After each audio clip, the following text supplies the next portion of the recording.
सहनाववतु सहनौ भुनक्तु सह वीर्यं करवावहै तेजस्विनावधीतमस्तु मा विद्विषावहै। ओम शांति शांति शांति। उपनिषद सार की इस कक्षा में पुनः आप सभी का सत्कार है, आपका प्यार है, आपका यह जो संसार का व्यवहार है उसमें उत्तमता हो। हम अपने आत्मोन्नति के लिए अपने इस संसार में आकर के जो व्यवहार है उनमें सूक्ष्म दृष्टि रखते हुए तथ्य सत्य को समझ पाएं। यह जो ब्रह्म ज्ञान है, जो आत्म ज्ञान है, जो रहस्य विद्या का जो ज्ञान है, वेदों का जो ज्ञान है, जो आत्म कल्याण से राष्ट्र कल्याण, विश्व कल्याण का एक मार्ग है। ये महनीय मार्ग, यह अनुकरणीय अनुसरणीय मार्ग है। इसको हम अपने स्वभाव में उतारने का प्रयत्न करें, क्योंकि यदि हम इसको अपने गुणकर्म स्वभाव में उतारते हैं तो यह निसंदेह अत्यंत कल्याणकारी होगा। कठोपनिषद के अंतिम चरण में हम चल रहे हैं और 14वें श्लोक तक हमने पढ़ लिए थे। आज हम 15वां श्लोक आपके समक्ष रखेंगे। 14वें श्लोक में यह बात कही थी कि यदा सर्वे प्रमुच्यन्ते कामा यस्य हृदय श्रिताः अथा मर्त्यो मृतो भवत्यत्र ब्रह्म समश्नुते, कि हे नचिकेता, जब इस पुरुष के हृदय की सभी कामनाएं प्रमुच्यन्ते, यही बात भगवान ने कही गीता में। अर्जुन को बहुत सारी बातें समझा रहे हैं और उदाहरण भी दे रहे हैं कि कर्मयोग करो, निष्काम कर्म करो, कर्मयोगी बन करके सिद्धि असिद्धि में एक समान रहो। बुद्धि युक्तो जहातिह उभे सुकृत दुष्कृते तस्माद् योगाय युज्यस्व योगः कर्मसु कौशलम योगस्थः कुरु कर्माणि संगम त्यक्त्वा धनंजय सिद्धि सिद्ध्यो समो भूत्वा समत्वम योग उच्यते, आदि आदि अनेक प्रकार से उन्होंने समझाया। परंतु अर्जुन को समझ में बात आ नहीं रही। बार बार समझाने पर उनको थोड़ा थोड़ा कुछ अनुभव हुआ कि बात कुछ ठीक लग रही है, और उनको जिज्ञासा हुई कि ऐसा व्यक्ति जो योग में जीवन जीता है, योगस्थ होकर के जीवन जीता है, समत्व में जीवन जीता है, जो स्थित प्रज्ञ होकर के जीवन जीता है, वो कैसा व्यक्ति होगा? जो अपने आप को नियंत्रण में रख करके अपने कर्तव्यों का पालन करता, कैसा होगा? तो उन्होंने प्रश्न किया कि अपने जीवन को जो बहुत संभाल करके चलता है वो स्थित प्रज्ञ कैसा है? तो प्रश्न किया, स्थित प्रज्ञस्य का भाषा समाधिस्थस्य केशव स्थितिधि किम प्रभाषेत किम आसीत व्रजेत किम। उसका जो स्थित प्रज्ञ व्यक्ति है वो उसका स्वभाव कैसा होता है, उसकी परिभाषा क्या है, उसको हम कैसे समझेंगे?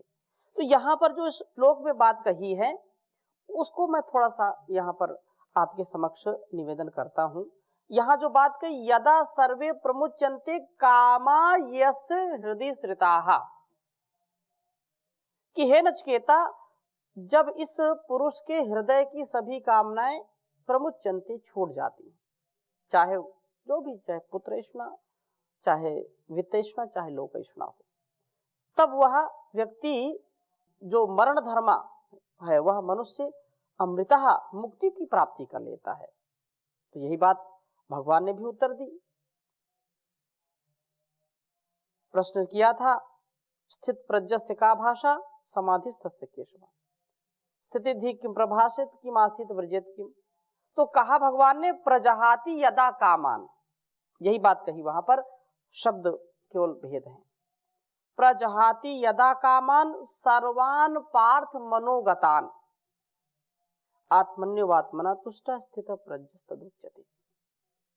कि हे अर्जुन, प्रजहाति यदा कामान सर्वान पार्थ मनोगतान, जब व्यक्ति की कोई कामना नहीं रह जाती है, जब वो कामनाओं को छोड़ देता, प्रजहाति यदा कामान, जो भी मनोगत, जो अविवेकपूर्ण इच्छाएं हैं, जो युक्ति युक्त नहीं है, जो केवल भौतिकता को बढ़ाने वाली, केवल भोग भावना से की जाने वाली जो इच्छाएं हैं, वे जब छूट जाती हैं, अटैचमेंट जब बिल्कुल हट जाता है इन व्यक्ति, वस्तुओं और स्थानों से, राग से युक्त जो हमारा स्वभाव है, वो जब उससे हट जाता है और आत्मन्यवात्मना तुष्ट, जो उस प्रभु की भक्ति में संतुष्ट रहता है, आत्मनुकूल आचरण करता है, अपने आप से संतुष्ट होता है, तो वह स्थित प्रज्ञस्तदोच्यते, वही स्थित प्रज्ञ कहलाता है। तो यही बात यहाँ पर यमाचार्य नचिकेता को समझा रहे हैं कि जो अमृतत्व की प्राप्ति करता है, वास्तव में वह प्रमुच्यन्ते सर्वे कामा, उसकी सभी जो कामनाएं हैं, भोग वासनाएं हैं, वे उससे जब ऊपर उठ जाते हैं, छोड़ जाती हैं वे कामनाएं, तो वह ब्रह्म की अनुभूति करता है और आनंद में रहता है। आगे चलते हैं, 15वें श्लोक को पढ़ते हैं। कहा कि यदा सर्वे प्रभिद्यन्ते हृदयस्तेह ग्रंथयः अथ मर्त्योऽमृतो भवत्ये तावत् यदनुशासनम्। कहा कि सर्वे यदा इह हृदयस्तेह सर्वे ग्रंथयः प्रभिद्यन्ते एतावत् एव हि अनुशासनम्। कहा कि अथ मर्त्यो अमृतो भवति एतावत् एव अनुशासनम्। जब इस ही मानव चोले के अंदर रह करके मुमुक्षु अपने हृदय की सभी उलझनों को सुलझा लेता है, यह अत्यंत महत्वपूर्ण बात है।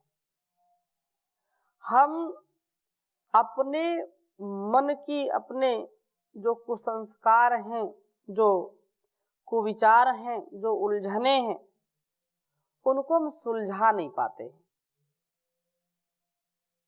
एक उलझन सुलझ गई तो दो उलझने और हमको आकर के घेर लेती हैं।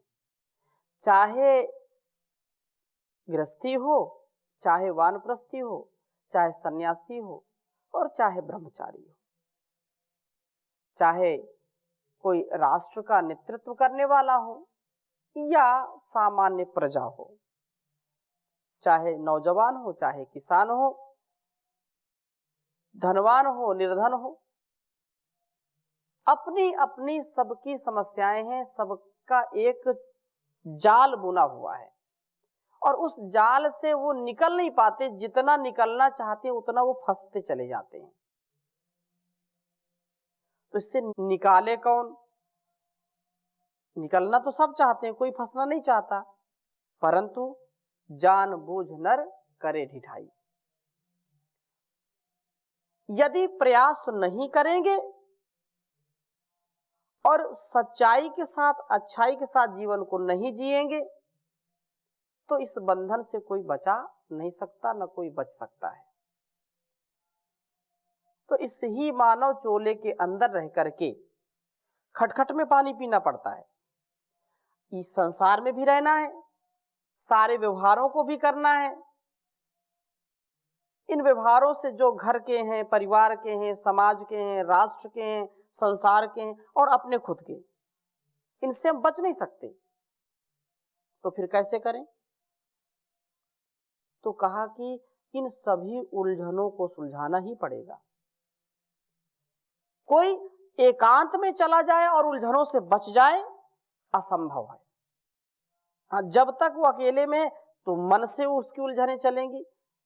जब बीच में आएगा सबके, तो वाणी से भी और शरीर से भी उलझने, पैदा करेगा, कुछ प्रतिक्रिया करेगा। तो कहने का आशय क्या है?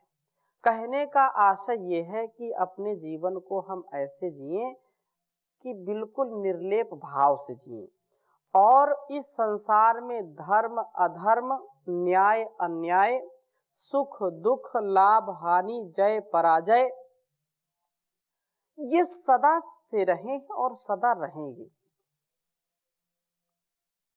तो फिर करना क्या है अपने को?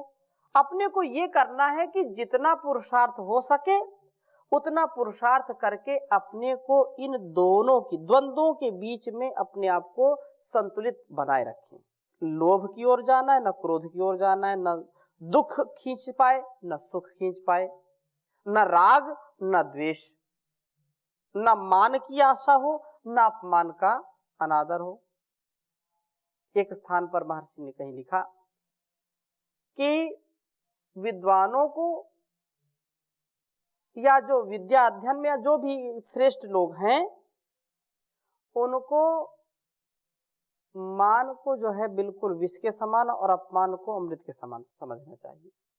है विपरीत बात, लेकिन इसका आशय क्या है? इसका आशय ये है कि अपने कर्मों की श्रेष्ठता को आप करते चले जाइए, किसी से अपेक्षा मत करिए कि यह वाहवाही करेगा, हमारा गुणगान करेगा, क्योंकि यहाँ पर लोग अपने चश्मे बदलते रहते हैं। किसी का स्वार्थ सिद्ध हुआ तो उसने चश्मा बदल दिया और उसकी दृष्टि में आप श्रेष्ठ हो गए, और जब उसने स्वार्थ नहीं अपना साध पाया तो उसने दूसरा चश्मा लगा लिया, आपसे द्वेष कर बैठेगा।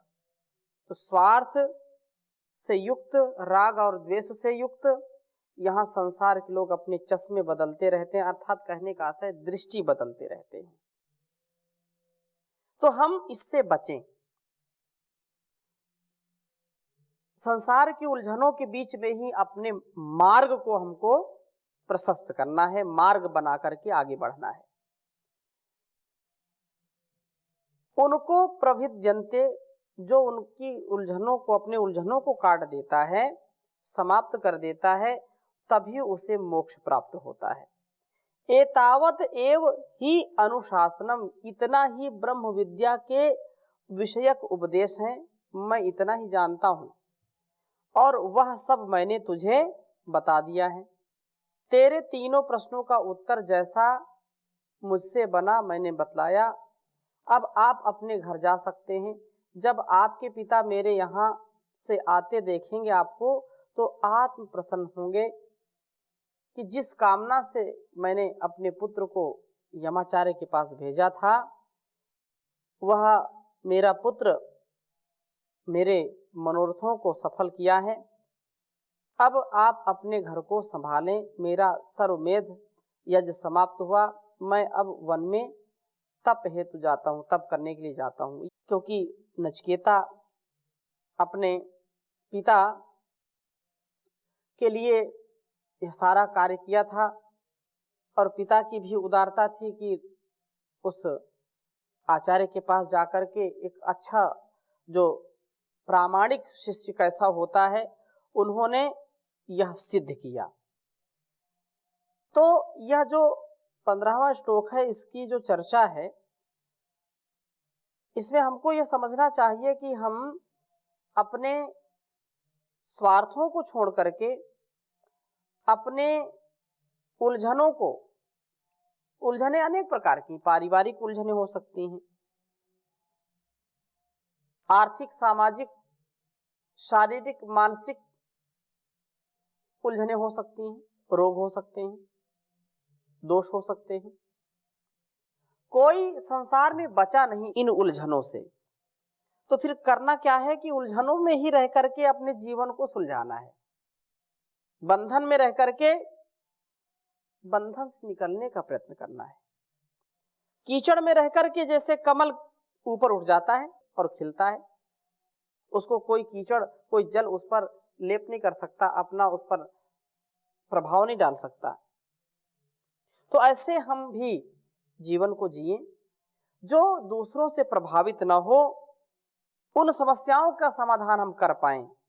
एक बार एक राजा, छोटी सी कथा है समझने के लिए, जंगल में फंस गया कहीं किसी स्थान में, और भूखा प्यासा, खुद भी भूखा और उसका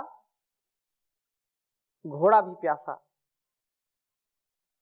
बहुत दूर की यात्रा की उसने, देखा दूर पर कहीं पर एक किसान भरी दोपहरी में बैलों के साथ कुछ कर रहा है। पास में जाकर के देखा तो उसने कि कुएं में वह रहट चला रहा है। रहट पहले चलता था, तो रहट चल रहा है।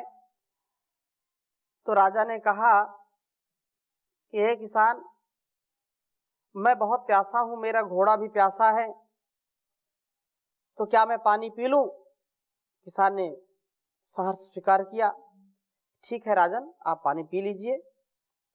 राजा अपने घोड़े से उतरा और पानी पी लिया। घोड़े को भी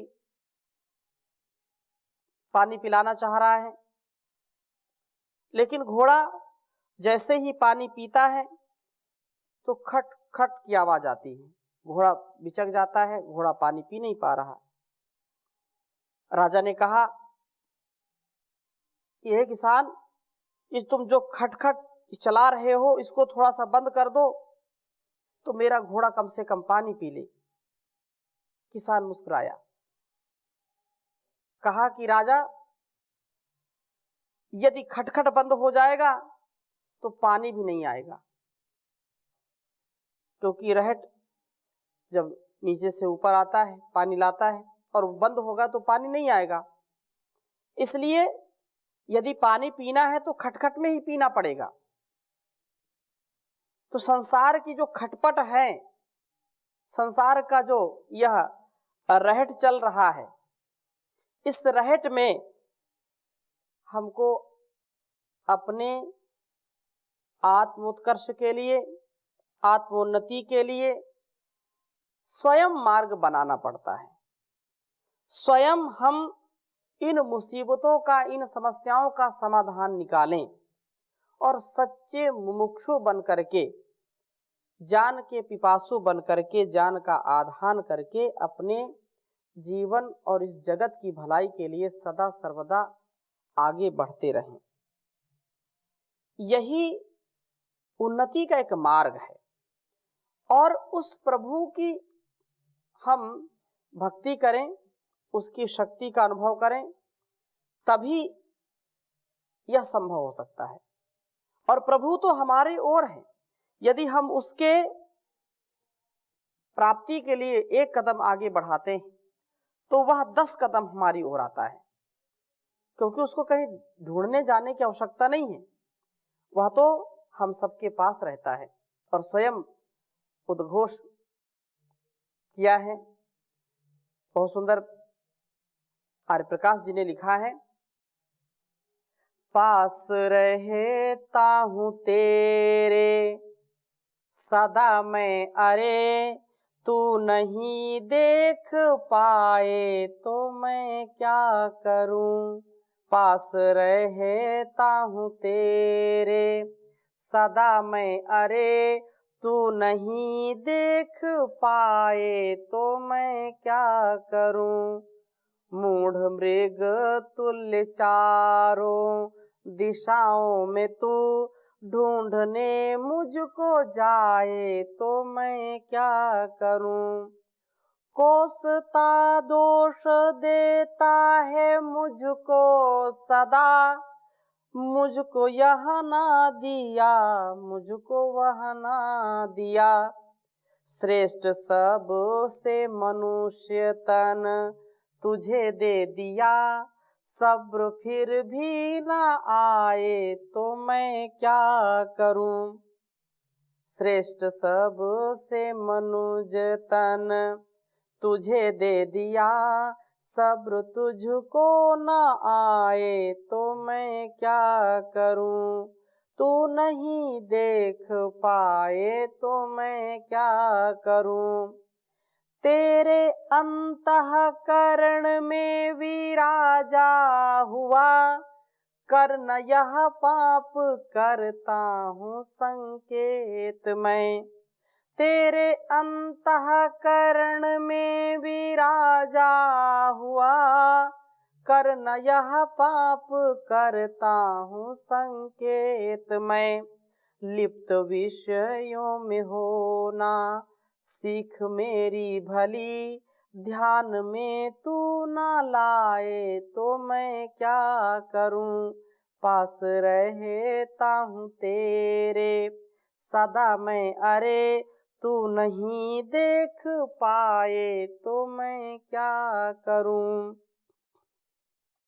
जांच अच्छे बुरे कर्म की हो सके, इसलिए बुद्धि मैंने तुझे दी अरे।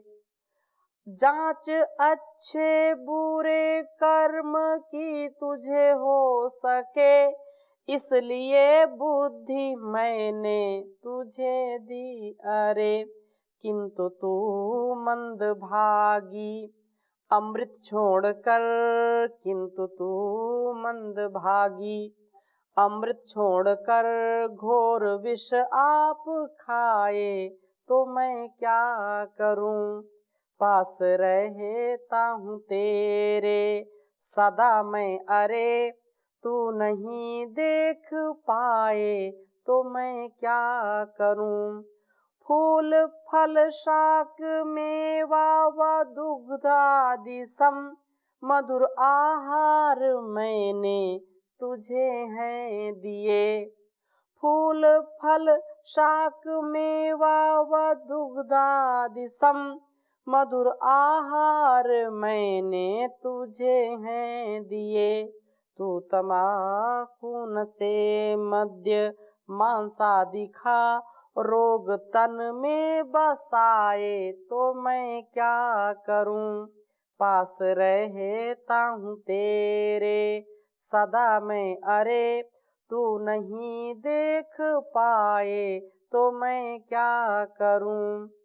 अति मनोहर सरस भव्य सुदृश्यों भरा, विश्व सुंदर प्रकाशार्य मैंने रचा।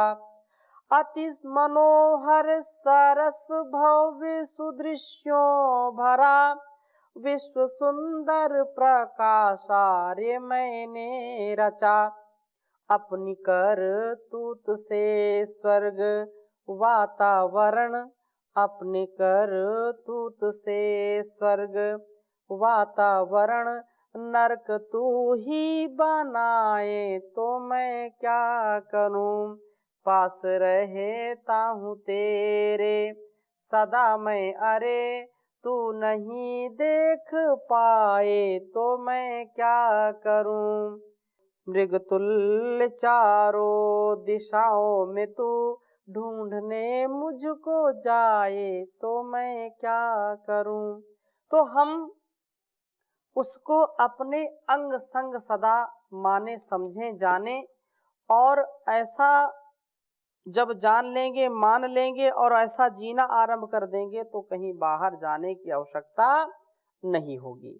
अब अंत में जैसे स्नातकीय उत्तर व्याख्यान संक्षिप्त में आचार्य शिष्य को आशीर्वाद के रूप में देता है, और इसी प्रकार से 2-3 छंदों के द्वारा यमाचार्य नचिकेता को कहते हैं, शतम चैका च हृदयस्य नाड्यस्तासां मूर्धा नभमिः श्रितैका, तर्यो ऊर्ध्वं माया अन्नं वृतत्वमेति विश्वं नाड्याम उत्गमणे भवन्ति। कहा कि मनुष्य शरीर के हृदय में शतम चा एका नाड्या, 101 नाड़ियां हैं। तासाम, उनमें एक सुषुम्ना नाम की नाड़ी मूर्धा को ब्रह्मरंध्र को निःसृता जाती है। तया ऊर्ध्वम आयन, उस नाड़ी के द्वारा जो अंत समय में प्राणों को त्यागते हैं वे अमृत अर्थात मोक्ष को प्राप्त करते हैं। और जो अन्य साधारण लोग हैं वे विश्वंग अन्य नाड़ियों से प्राण त्यागते हैं, जिससे उसका आवागमन चक्र बना ही रहता है। नाड़ियों का ज्ञान योगाभ्यासियों को यथार्थ रूप में होता है। वे जब मृत्यु के निकट होते निकटता को प्राप्त करते हैं तो वे समाधि में बैठ जाते हैं। और यह भारतवर्ष क्योंकि कृषि प्रधान देश है, ऋषि प्रधान देश है, तो यहाँ पर हम आज भी देखते हैं कि जो बहुत साधक होते हैं वे मृत्यु को निकट जान करके समझ करके वे जीवित समाधि भी ले लेते हैं। एक बड़ा विषय है और अंतिम 3 श्लोक हैं। इस विषय को भी मैं आगे के कक्षा में और विस्तृत रूप से चर्चा करूंगा। आज यहीं पर विराम देते हैं, शेष चर्चा अगली कक्षा में करेंगे। ओम शांति शांति शांति।